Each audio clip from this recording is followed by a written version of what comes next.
Hello everyone, welcome to the एम की इस वीडियो में बात करेंगे करंट अफेयर्स के 18वें प्रैक्टिस सेट की। तो चलिए वीडियो को शुरू करते हैं आज के पहले प्रश्न से। आज का पहला प्रश्न है, किस राज्य ने राज्य के सभी पंचायतों में पंचायत सचिवालय स्थापित करने का निर्णय लिया है? तो यह उत्तर प्रदेश ने निर्णय लिया है।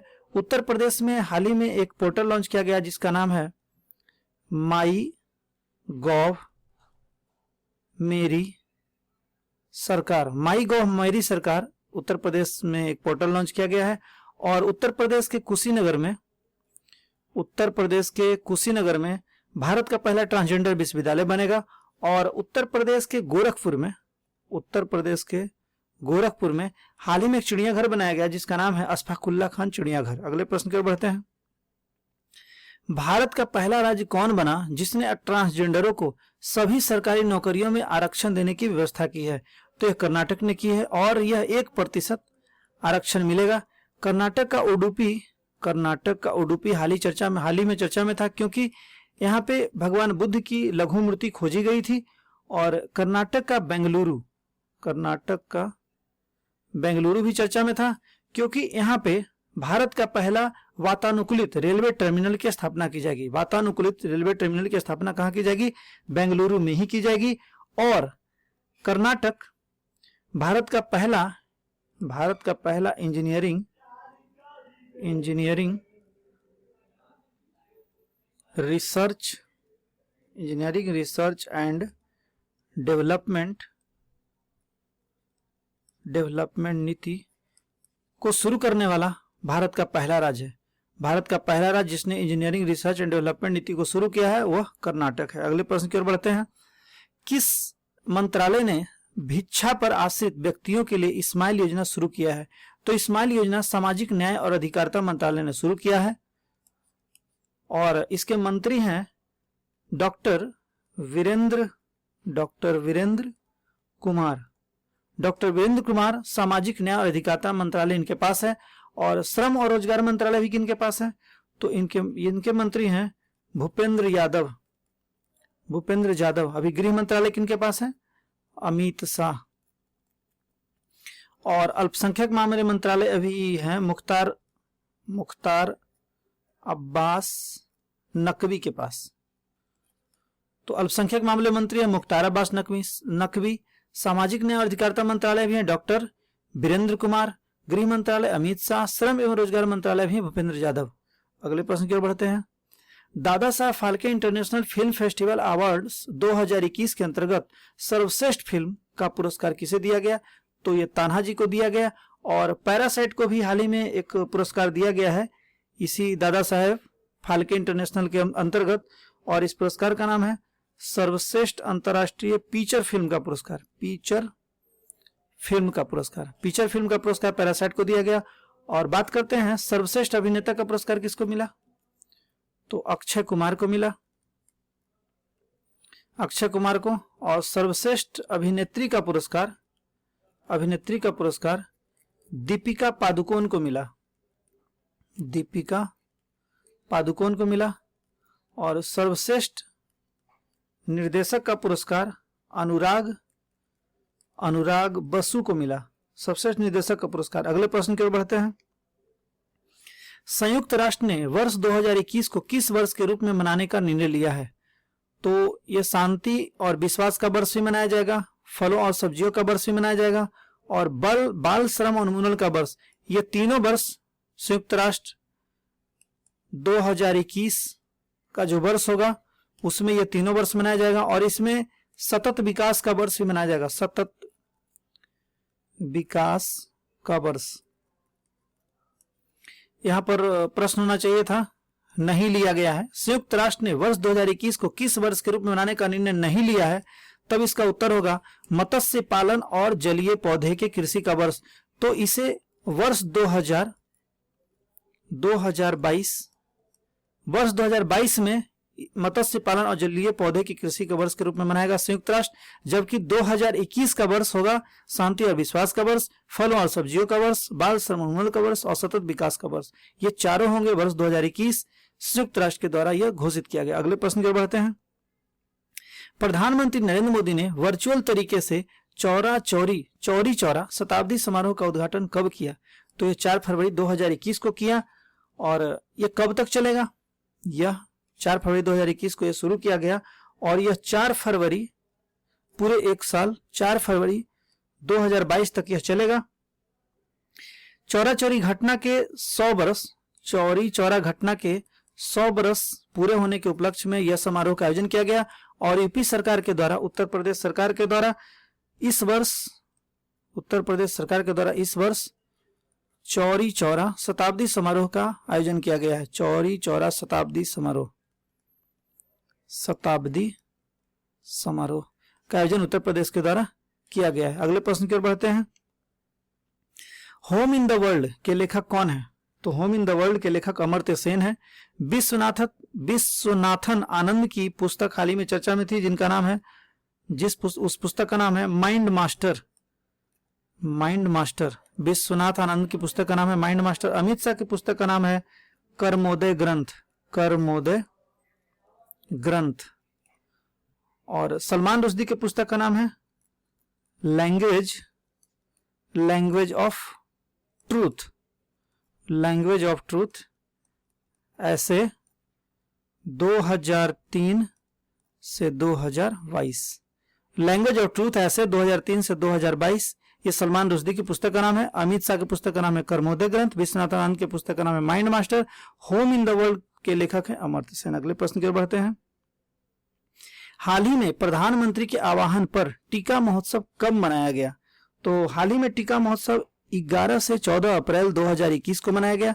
11 अप्रैल को इसलिए शुरू किया गया क्योंकि इस समय जयंती मनाई गई ज्योतिबा फुल्ले की जयंती के अवसर पर इस टीका महोत्सव का शुरुआत किया गया 11 अप्रैल को और 14 अप्रैल को इसका समापन किया गया। और 14 अप्रैल को भी हाल ही में 14 अप्रैल को जो जयंती मनाई गई वो था बाबा साहेब भीमराव अम्बेडकर की जयंती। बाबा साहब भीमराव अम्बेडकर। तो भीमराव अम्बेडकर की जयंती मनाई गई 14 अप्रैल को और ये जिस समय समापन समारोह था तो उस समय बाबा साहब भीमराव अम्बेडकर की जयंती मनाई गई और जब शुरू किया गया तो उस समय ज्योतिबा फुल्ले की जयंती मनाई गई। और यह टीका महोत्सव जो मनाया गया इसका उद्देश्य क्या था? इसका उद्देश्य था टीका लगाने के प्रति लोगों को जागरूक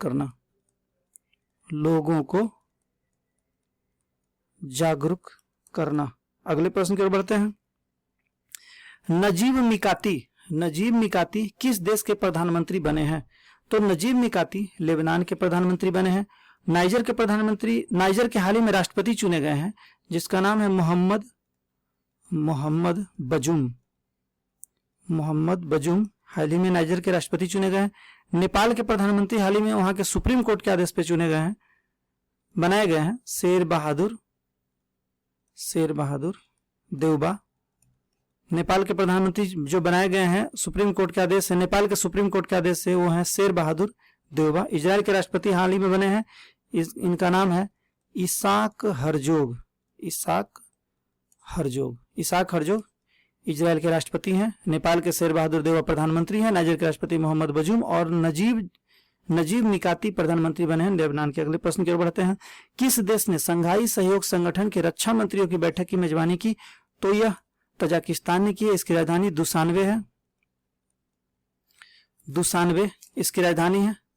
और ब्रिटेन में हाल ही में G7 सम्मेलन 2021 का आयोजन किया गया ब्रिटेन में। भारत में ब्रिक्स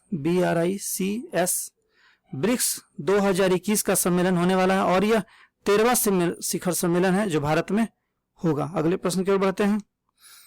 कर्नाटक के नए मुख्यमंत्री कौन बने हैं? तो कर्नाटक के नए मुख्यमंत्री बसवराज बोम्मई को बनाया गया है और ये 23वें मुख्यमंत्री हैं।